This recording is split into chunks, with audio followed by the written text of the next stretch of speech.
श्रोतागण, भाई और बहनों, मातृशक्ति को नमन। चैनल 24+ न्यूज़ के खास, विशेष, मनमोहक, हमें अच्छा इंसान बनाने वाला, मानवता के सूत्र देने वाला, वैश्विक स्तर की बात बताने वाला और भीतरी और बाहरी जो हमारा जगत है उसके सामंजस्य की बात करने वाला, संस्कार देने वाला, व्यक्तित्व विकास करने वाला पुनरुत्थान कार्यक्रम में आपका हार्दिक स्वागत है, अभिनंदन है, सत्कार है। पुनरुत्थान कार्यक्रम में हम प्रतिदिन नए नए विषयों के साथ में प्रवेश होते हैं। हर विषय में सागर सी गहराई होती है, पर्वत की ऊंचाई होती है, क्योंकि हर विषय को सांगोपांग तैयार किया जाता है, उसको मल्टी डायरेक्शनल रूप से जो है देखा जाता है, उसको होलिस्टिक बनाया जाता है ताकि कि सभी वर्ग के लोगों को संस्कार मिल सके। इसी क्रम में आज संस्कार देने का एक बहुत बड़ा हम उपक्रम आपके सामने प्रस्तुत करने जा रहे हैं। तो आज का विषय है संस्कार निर्माण के सूत्र। भाई और बहनों, दर्शकगण, श्रोतागण, बहुत ही सुंदर विषय है और उस विषय की आज हमारे समाज में, हमारे देश में और हमारे विश्व में उसकी आवश्यकता है। सबसे पहले हम देखेंगे कि संस्कार किसे कहते हैं। संस्कार का अर्थ होता है कि गुणों की प्राप्ति करना, अवगुणों से दूर हटना और अच्छे मूल्यों को जीवन के अंदर उतारना। और हमारे समाज ने जिन चीज़ों को प्रामाणिक बताया है, जिन चीज़ों की मान्यता दी है, उन अच्छी अच्छी बातों को जो है हमारे विचारों में लाना, विधायक भाव रखना, विधायक भावों में उन सब चीज़ों को उतारना, अच्छा चिंतन करना, उन सब को हम संस्कार कहते हैं। और संस्कार की आज अति आवश्यकता है, क्योंकि आज जो हम तकलीफ महसूस कर रहे हैं वैश्विक स्तर पर, वो इस कारण से है कि संस्कार हमारे खराब हो चुके हैं। ऐसा कहा जाता है कि माँ बच्चे की प्रथम पाठशाला होती है और माँ बच्चे को सबसे ज़्यादा संस्कार देती है, क्योंकि वह बच्चा ज़्यादा समय बचपन के अंदर माँ के पास गुजारता है। माँ का चरित्र अच्छा होता है, माँ के भाव विधायक होते हैं, माँ का चिंतन अच्छा होता है, तो बच्चे को अच्छे संस्कार मिलते हैं और संस्कारी बच्चा ही आगे जाकर के साधु, सन्यासी, बड़ा व्यक्ति और हमारे प्रशासन की बात करें, बड़ा नेता, IAS, IPS और बड़ा जो उद्योगपति बन सकता है, वो सब संस्कारों से बनता है। और कुसंस्कारों से व्यक्ति बिगड़ता है, कुसंस्कारों से वो अभाव में चला जाता है, शराबी बन जाता है, वेश्नी बन जाता है, हिंसक बन जाता है, क्रोधी बन जाता है, क्रोध, अहंकार, माया, लोभ करने लग जाता है। ये सारे कुसंस्कार है। हम आपको आगे बताएंगे कि सुसंस्कार क्या है और कुसंस्कार क्या है। तो भाई और बहनों, दर्शकगण, श्रोतागण, अब हम उन कौन कौन से सूत्र है जिनके माध्यम से हम सुसंस्कार को प्राप्त कर सकते हैं और कुसंस्कार को छोड़ सकते हैं। जो कुसंस्कार बताए गए हैं वो हमारी भारतीय संस्कृति में 18 भागों में डिवाइड किया गया है। उसको कुसंस्कार भी कहते हैं, उसको दोष भी कहते हैं, उसको पाप भी कहते हैं, उसको बुराई भी कहते हैं। उसकी ये सब पर्यायवाची शब्दों से जाना जाता है। वो कौन कौन से हैं? प्रणतिपाप, मर्शावाद, अदत्ता दान, मैथुन, परिग्रह, क्रोध, मान, माया, लोभ, राग, द्वेष, कलह, अव्याख्यान, पैशून्य, पर परिवाद, रति अर्थी, माया मरसा, मिथ्या दर्शन, शल्य पाप। इसकी व्याख्या में नहीं जाऊंगा, क्योंकि इसी व्याख्या में जाऊंगा तो पूरा एपिसोड यहीं समाप्त हो जाएगा। तो अब मैं वो सूत्र आपको बताना चाहता हूं। आज आपको 5 सूत्र बताऊंगा जिसके माध्यम से हम 100% सुसंस्कार प्राप्त कर सकते हैं। संस्कार देने की सबसे अच्छी जो अवस्था होती है वो बचपन होता है, क्योंकि अगर हमें अच्छी फसल लेनी है तो बीज किस वक्त वपन करना चाहिए? जब अच्छी बरसात हो गई है और वो पानी वो जो है वो जमीन में पेनिट्रेट हो गया है, जमीन उपजाऊ है, साफ सुथरी है, उस वक्त में बीज डालना चाहिए। वो बीज हमें जो अच्छी फसल दे सकता है। तो संस्कारों की सबसे अच्छी जो अवस्था होती है वो बचपन होता है, लेकिन हर उम्र के व्यक्ति संस्कार ले सकते हैं, क्योंकि उगे जभी सवेरा। जब आप जो है वो आपने जब से अच्छा चिंतन चालू किया तभी से ही अच्छा समय चालू हो जाता है। इसका अर्थ यह है कि सुसंस्कार लेने का कोई समय नहीं होता है। बुजुर्ग भी ले सकता है, युवक भी ले सकता है, और बच्चे की तो सबसे अच्छी अवस्था होती है। पहला सूत्र है भावक क्रिया। भावक क्रिया का अर्थ होता है वर्तमान में जीना। खाने के समय खाना, पीने के समय पीना, सोने के समय सोना, पढ़ने के समय पढ़ना, बातचीत में ध्यान रहना, और आपका खेल के समय में खेल का ध्यान रखना। यानी जो कुछ भी आप प्रवृत्ति कर रहे हैं उस प्रवृत्ति के अंदर ही आपका ध्यान होना चाहिए। इधर उधर ध्यान नहीं भटकना चाहिए। न तो भूत की कल्पना में जाना चाहिए, भविष्य की कल्पना में जाना चाहिए, न भूत की स्मृति में जाना चाहिए। केवल वर्तमान में जीना। तो भावक क्रिया को मैं कह सकता हूँ कि केवल वर्तमान के अंदर जीना ही भावक क्रिया है, और भावक क्रिया सबसे बड़ी साधना है। भावक क्रिया करते करते हम सनातन सत्य को प्राप्त कर सकते हैं। सनातन सत्य क्या है? सनातन सत्य है खुद की खोज करना। खुद की जो खोज करता है वो खुदा बन जाता है, वो स्वयं जो है मालिक बन जाता है, शुद्ध आत्मा भगवान बन जाता है। और दूसरा सनातन सत्य क्या है कि जो प्रकृति के नियम है, लॉ ऑफ द नेचर है, ये सब सनातन है, उसको जानना ये भावक क्रिया करने से मालूम हो जाता है। क्योंकि हम भावक क्रिया के अंदर दद्दचित्त हो जाते हैं, और दद्दचित्त काम करने से न हमारे राग होता है, न द्वेष होता है, न संकल्प होता है, न विकल्प होता है। सारी अटेंशन जो हमारा कार्य है, जो हमारा ध्येय है, उसमें लग जाता। हम कह सकते हैं कि धाता, ध्येय और ध्यान एक बन जाते हैं। भावक क्रिया में धाता, ध्येय और जो है वो ध्यान एक हो जाते हैं। ये एकात्मकता जो है ये भावक क्रिया लाती है, और ये भावक क्रिया करने से क्या होता है कि हमारा कार्य संपूर्ण रूप से सिद्ध हो जाता है। अगर भावक क्रिया किया हुआ व्यक्ति अगर स्पोर्ट्स के अंदर खेल रहा है तो अवश्य ही विजयी होता है। और भावक क्रिया के साथ में लेखन करने वाला जो है वो श्रोताओं को बहुत ही अच्छा महसूस हो सकता है। मैं भावक क्रिया से आपको वक्तव्य दूं तो आपके हृदय को छुएगा, क्योंकि उसमें एकात्मकता है, उसके अंदर प्रियता अप्रियता नहीं है, उसमें सनातन सत्य है, तो उस कारण से वो सबको प्रिय लगेगी। तो पहला भावक क्रिया। दूसरा प्रतिक्रिया विरति। आज इस संसार में क्या हो रहा है कि सारा संसार प्रतिक्रिया से चल रहा है, इको से चल रहा है। कि आप किसी भी कुएं के पास के अंदर झांक करके आप आवाज कोई लगाइए ओम, तो भीतर से ओम की ध्वनि आएगी। यानी क्रिया की प्रतिक्रिया होती है। सारे संसार के अंदर ये प्रतिक्रिया चल रही है, और हमारी रोजमर्रा की जिंदगी के अंदर हम प्रतिक्रिया करते रहते हैं। किसी ने एक बात कही तो उसके जवाब के अंदर हम दो बात बता देते हैं, और कोई दो बताता है उसका हम चार करते हैं, नैला पे दैला करते हैं, टिट फॉर टैट करते हैं। तो ये करते करते हमारी नेगेटिविटी बढ़ती रहती है, और वो नेगेटिविटी जितनी बढ़ती है उतना हमारे अशांति होती है, हमारे मेंटल टेंशन होता है, और हमें दुख की प्राप्ति होती है। इसलिए प्रतिक्रिया विरति का अर्थ होता है कोई व्यक्ति कोई बोल रहा है तो हमें आवश्यकता हो उतना जवाब दें। ज्यादा सुनो, बोलो कम।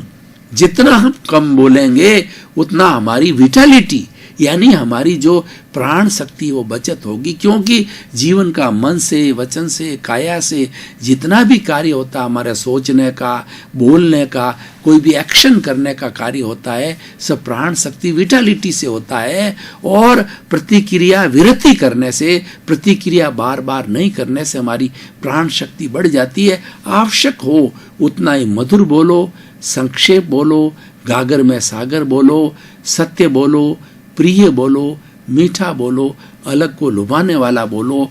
इसलिए कहा गया है, ऐसी बानी बोलिए मन का आपा खोए, औरन को शीतल करे और आपहु शीतल होए।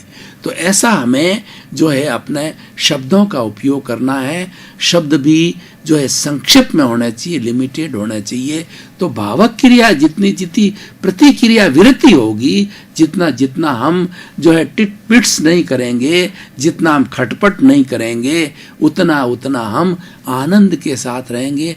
और ये सबसे बड़ा संस्कार है। भावक क्रिया तो एक ऐसा है कि वो भावक क्रिया की साधना करते करते व्यक्ति अपनी अंतिम मंजिल मोक्ष को प्राप्त कर सकता है।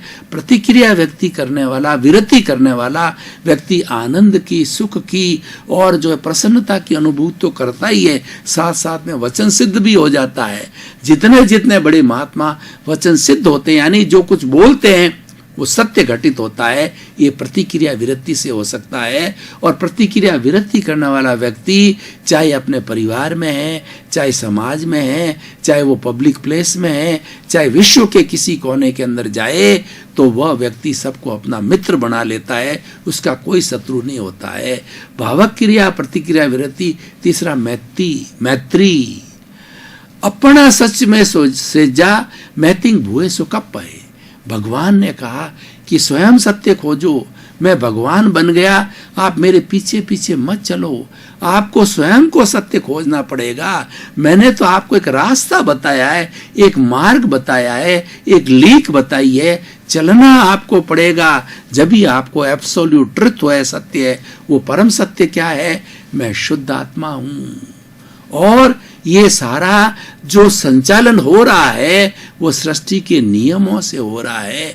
ये एक दूसरे के कर्मों का भुगतान है। जो जीवित प्राणी है, जिन्होंने की कर्म अर्जित किए हैं, सब उनका ये भुगतान जो है ये प्रकृति करवाती है, प्राकृतिक नियमों से होता है। ये सनातन सत्य है। यानी मैं करता नहीं हूं, कर्ता भाव नहीं रखना, मालिकी भाव नहीं रखना और सृष्टि को कर्ता मानना जो है, ये सबसे बड़ी हमारी पॉजिटिव सोच है। और उससे जो है प्रतिक्रिया विरति होती है, भावक क्रिया, प्रतिक्रिया व्यक्ति, और उससे मैत्री होती है। मैत्री कब होती है? हम दूसरे को सम्मान देते हैं, दूसरे के प्रति दुर्भावना नहीं रखते हैं। हम ये सोचते हैं कि 84 लाख जीवा योनि प्राणियों के भीतर विराजमान शुद्ध आत्मा भगवान को दिव्य दृष्टि से दर्शन कर उनको नमन करता हूँ। यानी हम हर जीवित प्राणी को आत्म तुला पे तोलते हैं, क्योंकि जो संवेदन करता है, सुख दुख की अनुभूति करता है, वह जीवित प्राणी करता है। और जो जड़ तत्व है, जैसे माइक है, लाइट है, जो कोई भी चीजें हैं ऐसी है, वो जड़ तत्व है, उनको कोई सुख दुख की अनुभूति, वो तो इंस्ट्रूमेंट्स है, वो तो मैटर है, वो तो पुद्गल है। इसलिए सुख दुख की अनुभूति करने वाला जो है वह चेतन तत्व है। तो इसलिए भाई और बहनों, दर्शकगण, श्रोतागण, मैत्री हम करेंगे तो हमारे परिवार के सभी लोग जो है वो हमारा सम्मान करेंगे, हमको पूज्य मानेंगे और हमारा अनुकरण करेंगे, समाज में भी अनुकरण करेंगे। और जो व्यक्ति स्वयं साधना करके, चरित्र में पालन करके कोई भी उपदेश देता है, उपदेश का पालन होता है। लोग हृदय से उसको स्वीकार करते हैं, क्योंकि सबके प्रति मैत्री का भाव रखता है। इस चराचर जगत में कोई उसका दुश्मन नहीं है, सभी मेरे मित्र है। और मैं ऐसा कोई कार्य नहीं करूं कि प्राप्त मन वचन का ऐसे जगत के किसी भी जीव को किंचित मात्र भी दुख न हो, ये उसकी सोच हो जाती चाहिए। ये मैत्री की भावना है।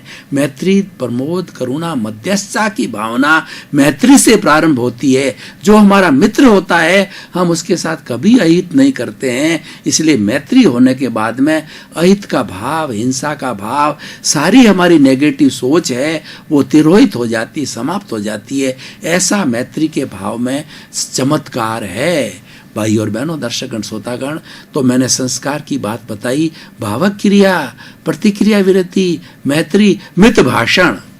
कितना सुंदर जो ये सूत्र है संस्कार का कि आप संक्षिप्त में बोलिए, जितनी आवश्यकता हो उतनी बोलिए, मृदु भाषा बोलिए, मीठी भाषा बोलिए, और किसी को दुख पहुंचे ऐसी भाषा मत बोलिए। कहा भी गया है, यद्यपि सत्यम लोक विरुद्धम ना चरणीयम ना चरणीयम। आपको मालूम हो कि ये पूर्ण सत्य है, लेकिन किसी को फांसी लग जावे, किसी का अहित हो जावे, किसको दुख पहुंच जावे, तो ऐसी सत्य भाषा भी नहीं बोलना चाहिए। मित भाषण बोलना चाहिए। संक्षेप में अगले वाले को आपकी बात का आशय मालूम पड़ जावे, या उसने कुछ पूछा है उसको जवाब मिल जावे। संक्षिप्तीकरण होना चाहिए। इसी के लिए कहा गया है कि गागर में सागर भरना। जो व्यक्ति मितभाषी होते हैं उनका बहुत सम्मान होता है, लोग उनका बहुत अनुकरण करते हैं, उनकी बात का प्रभाव पड़ता है। अगर मित भाषण का जो है वो ये फार्मूला तीनों, भावक क्रिया, प्रतिक्रिया विरति, मैत्री और मित भाषण, हमारे बड़े बड़े प्रधानमंत्री, राष्ट्रपति और हमारे एमएलए, एमपी, शिक्षकगण, साधुगण इनका पालन करे तो ये पूजनीय बन जाते हैं, हमारे लिए अनुकरणीय बन जाते हैं, हमको बड़ी प्रतिष्ठा मिलती है। तो भाई और बहनों, दर्शकगण, श्रोतागण, भावक क्रिया, प्रतिक्रिया विरति, मैत्री, मित भाषण और मिताहार। जैसा अन्न वैसा मन। हमारे अन्न का संबंध है हमारी सिद्धि मोक्ष है। क्यों? कि जैसा अन्न होता है वैसा मन होता है, जैसा मन होता है वैसा विचार होता है, जैसा विचार होता है वैसा व्यवहार होता है, जैसा व्यवहार होता है वैसा आचार होता है, और जैसा आचार होता है वैसी ही एक्शन होता है, वैसी ही परिणति होती है। इसलिए भाई और बहनों, दर्शकगण, श्रोतागण, हमें हमेशा अपने जो है ना, जो है अपने आहार पे पूरा ध्यान देना है। और आहार भी कैसा होना चाहिए? हित, मित और रित। हित का मतलब हितकारी होना चाहिए, वो न्यूट्रिशियस होना चाहिए, जिसके अंदर जो आजकल जो हमारी मेडिकल साइंस बताती है कि उसके अंदर 20% प्रोटीन हो, 10% कार्बोहाइड्रेट हो, 10% हमारी फैट्स हो, 6% उसके अंदर मिनरल हो और 60% पानी हो। ये न्यूट्रियस फूड होता है, और जिसके अंदर जितनी कैलोरीज हम ग्रहण करते हैं यह भी हमें प्रयास करना चाहिए, उतनी कैलोरी हमें बर्न करनी चाहिए, ताकि हमारे अतिरिक्त फैट ना बढ़े, मोटापा ना आए, कि मोटापा अपने आप में एक बीमारी है। ये तो हो गया हितकर भोजन। मित का मतलब हमें जो भोजन इतनी मात्रा में लेना चाहिए कि शरीर के अंदर आलस नहीं आ जावे, क्योंकि आलस्यानाम शरीरस्थो महान रिपु। हम आलस्य में चल गए तो हमारी जो प्रवृत्तियां करनी है, चाहे धार्मिक प्रवृत्ति करनी है, चाहे व्यवहारिक प्रवृत्ति करनी है, सब प्रवृत्तियां रुक जाएगी और हम जो है वो आराम के अंदर चले जाएंगे। तो इस तरीके से भाई। और दूसरा, ऋत भोजन, ऋतु के अनुसार करना चाहिए। अगर सर्दी है तो गर्म भोजन लेना चाहिए, गर्मी है तो ज़्यादा गर्म भोजन नहीं लेना चाहिए, और जैसी जैसी ऋतु है, जैसा टेम्परेचर है, जैसा हमारा वातावरण है, उसी के अनुरूप भोजन लेना चाहिए। तो इस तरीके से भाई और बहनों, दर्शकगण, श्रोतागण, मैंने 5 सूत्र बताए। ऐसे बहुत से सूत्र हो सकते हैं, लेकिन हमारे पास समय की अल्पता है और हमारा पुनरुत्थान कार्यक्रम है। जो भी हम एपिसोड दिखाते हैं, जो भी बात करते हैं, उसका जो 5 मिनट है हम रिजर्व रखते हैं, निष्कर्ष के रूप में रखते हैं, और ये तोलने की तराजू पे तोलने की कोशिश करते हैं कि ये हमारा विषय जो है वो किस तरीके से व्यक्ति और समष्टि, समाज और व्यक्ति को लाभ प्रदान करेगा, कैसे रिलीवेंट बनेगा और किस तरीके से उपयोगी बनेगा। तो हम कहना चाहते हैं भाई और बहनों, हर व्यक्ति सुसंस्कारी बनना चाहता है, क्योंकि अगर सुसंस्कारी नहीं है, वह कुसंस्कारी है तो पशुवत है। क्या पशु बनना चाहते हैं? कोई पशु नहीं बनना चाहता है। कोई हर व्यक्ति इंसान बनना चाहता है। इंसान क्या, वो तो देवता बनना चाहता है।